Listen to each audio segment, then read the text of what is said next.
तो खाना बनाने का बिल्कुल भी मूड नहीं है मेरा। चलो कुछ तो बनाना पड़ेगा। ये हैं जी उबले हुए आलू, इनको पतले स्लाइसेस में काट ले और इस पे छिड़क दीजिए नमक और लाल मिर्ची।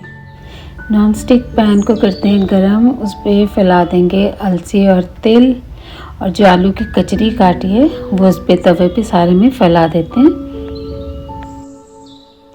2-1 मिनट के बाद आलू को हम कर देंगे फ्लिप, ताकि रोस्टेड साइड जो है वो ऊपर आ जाए, दूसरी साइड पकनी शुरू हो जाए, तो उसको भी हल्का सा हम भुनने देंगे। तो लीजिए, हो गए ना फटाफट आलू तैयार।